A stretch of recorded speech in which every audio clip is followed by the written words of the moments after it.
Earlier this year, there was a long period where my sourdough kept failing. At one point, it felt like the harder I tried, the worse that it got. But what was it that I was missing? Roll it.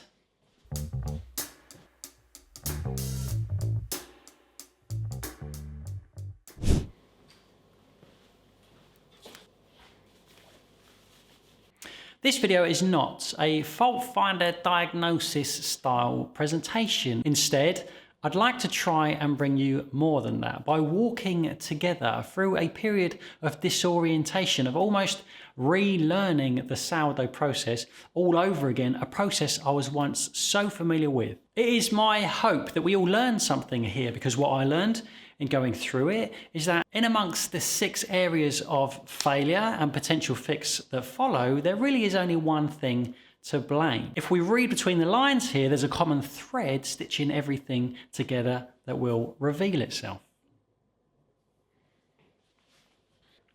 It is ironic, isn't it, that when the world went crazy making sourdough mid-2020, I suddenly stopped. Because bread making in class regularly with you was a massive part of my job, and it was the part of my job that ended. There was a time where my life was pretty clockwork, or at least as predictable as it could have been. And making sourdough just fit effortlessly into that, because after all, it was my life and routine that created the sourdough recipe you all know and love. But things outside of our control changed life for many of us. They changed our routines for some of us, bringing us the opportunity to start upon a sourdough journey, and for others, like me, filled my life with other stuff to do and therefore removing the opportunity to carry on.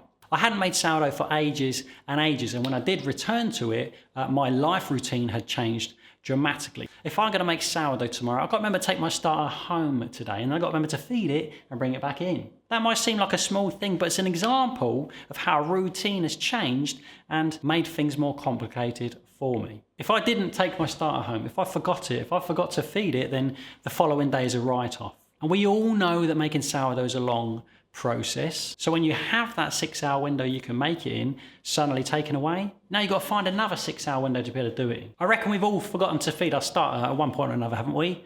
It's so annoying. I think what I'm trying to say here is that my head was a mess, and I was always constantly trying to salvage a situation that wasn't quite ideal, whether it was using a starter that I kind of knew wasn't ready, or squeezing parts of the process in at times when, let's face it, I haven't really got time, or it's the wrong time, just trying to make it fit when clearly it didn't. My routine changed. And one reason why sourdough is so great is because it takes such a long time. It allows us to create our own method that suits our own lifestyle. We've spoken about that before on here. It takes some time and patience to get there, but we will. The time it takes is a gift.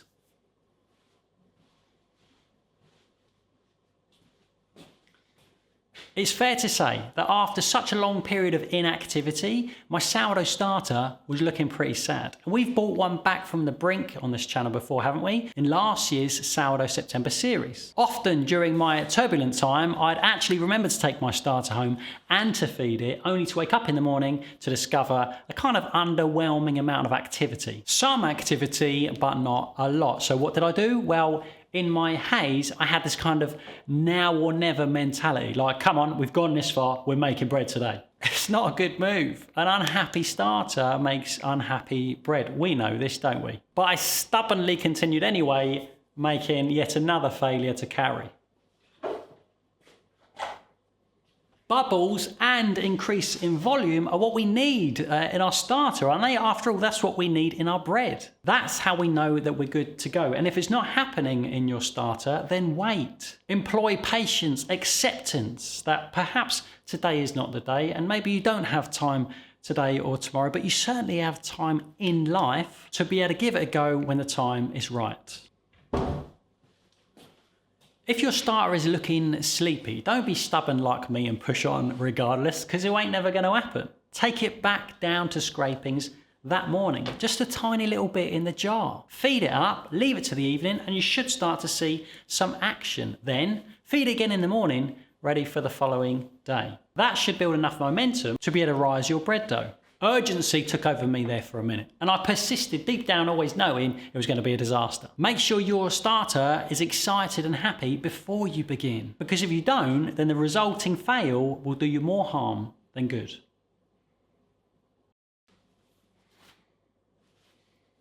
Here at the beginning of the year, it was properly freezing cold, especially in this concrete box if I hadn't been here over the weekend. The room is cold, the flour is cold, and if by some miracle the stars aligned and I bowled in the morning with my starter all puffed up and ready to go, I'd be here in a cold place with cold flour making cold dough, even if I guessed the temperature of the water to somehow compensate for the chilliness of everything else. The room would heat up as I turn on the heating and the oven, which means that the temperature is inconsistent from the start, which means that I can no longer rely upon the carefully calculated timings in my own recipe that I wrote in my home at a consistent 20-21 degrees, mostly in the daytime and the nighttime. Instead, I was relying solely upon my instincts, which, let's face it, after a long break, was pretty rusty. There was a time when I was baking sourdough on the regular, through every season, day after day, adjusting what I was doing as I was going along, hosting classes based on instincts effortlessly. Those powers slowly faded to a flicker over the months of sourdough in action. If you're frustrated with failure, do your best to find something consistent. Pop thermometers in around your home to see what's going on at different times of the day. And although I wouldn't normally recommend a gadget to help you out, if you're in a time of need and you're getting annoyed about it, if it's cold where you are, a proving box might just do the trick.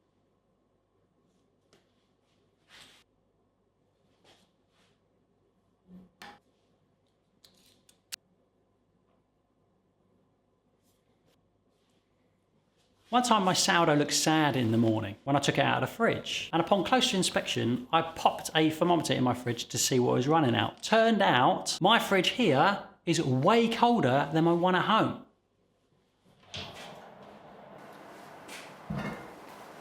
This one runs at about 3 degrees C while my home one runs at about 8.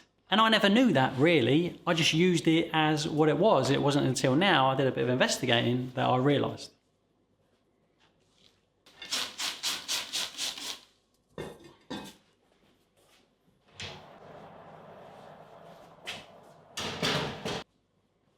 I never checked it, that's just what my recipe was. But it might be useful to know how cold your fridge is if you're doing somebody else's recipe and it doesn't come out quite the same as theirs. If you're having different results to me in the morning, then maybe your fridge is colder than mine, or warmer. Another time I did the classic mistake of putting my bread dough in the oven and knocking that little temperature gauge. Following morning, my dough was way too puffy and way too delicate and properly over fermented. Gutted. It wasn't a total disaster. I employed the tactical slash technique to make sure it held a nice shape in the oven. It didn't jump very high and it still would have made a nice sandwich had I not tasted it upon cutting and realised I'd forgotten the salt.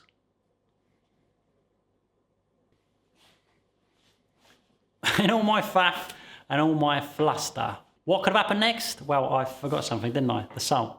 We've all made bread and forgotten the salt, haven't we? And finding that out 27 hours after you mixed it sucks. It tasted gross. I'd remember to take my starter home. I remember to feed it. It came up all puffed up lovely. I finally made my dough after stashing it in my temperature adjusted fridge. After everything, slicing and tasting a bland slice of cardboard is enough to break your heart. Remembering to double check your ingredients is so simple it almost sounds ridiculous to say out loud. Check the quantities, check you're putting them all in, run down your list before you start mixing. It's such a tiny thing that you can do that avoids a massive disaster. There's only 4 things in there anyway: starter, flour, water and salt. Make sure you got them all in before you mix. You do not want to find out 27 hours into the process that you fluffed up that part. That would suck for you as it did for me. And that brings us on to the final and most important thing.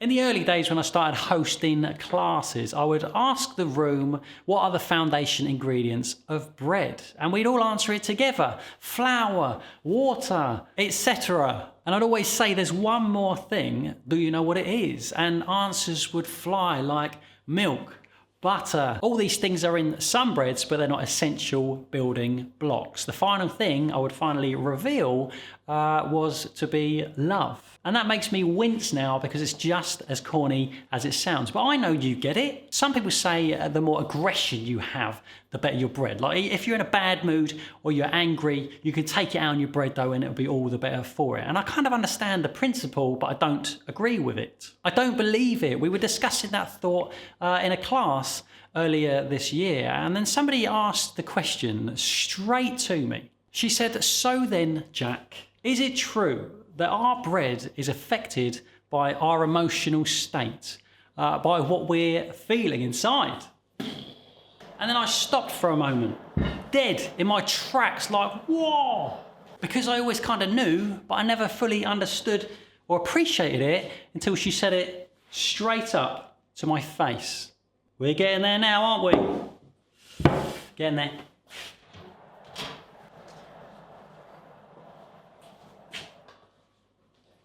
I said, yes, of course it is, but not in some weird hocus pocus, essence of the universe, mind reading dough kind of way, in a kind of, yeah, of course it is kind of way, how could it possibly not be kind of way? When you consider it, it's obvious that the way we're feeling inside is a massive factor on how our bread dough turns out, in one way or another.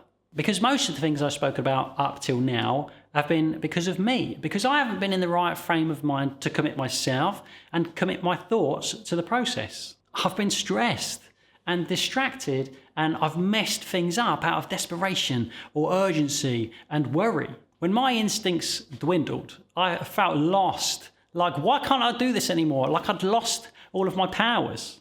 That sucked. And it goes further. All this complications and disappointment really affected my relationship with sourdough, with a process that I've loved so much for so long. I was suddenly getting all this negativity from. It was frustration. I found myself saying, why won't you just go right? I'm thinking, why am I bothering? When everything else weighs heavy in the world and making sourdough feels like dust in the wind, what is the point? You see? Part of this video is to tell you that we've probably all been there at some point or another, where it's right at the beginning or somewhere in the middle or somewhere along the journey. We've had these dips and lulls where we just think, what is the point? And I'm not immune from all this stuff. It happens to me as well. What is the point in this becomes, what is the point in me? I know how much value there is here. I know it. And I know that when there is worry in the world and in my heart, then the value of the things that I do that I love increases tenfold. But having said that, it may not be about persisting in the face of failure, pushing on and on regardless. I think that's where I messed it up. I think that's where I made things worse and damaged my love for the process. It's patience and peace. And that sometimes that can mean taking a break, taking a minute, having a look around at the landscape here and gaining a bit of perspective. Doing something else that you like doing for a while and then returning to that one thing after you've taken a breath. And I think the true lesson here is in trust.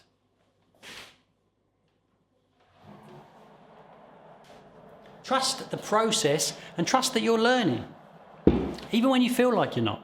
Trust that if you've done it before, you'll be able to do it again, because that's the rules of life, by the way. But trust that it doesn't have to happen right away this minute. Trust that sometimes you have to trust yourself enough to be able to take a break, to take a step back and return with fresh eyes, ready to crack it once more.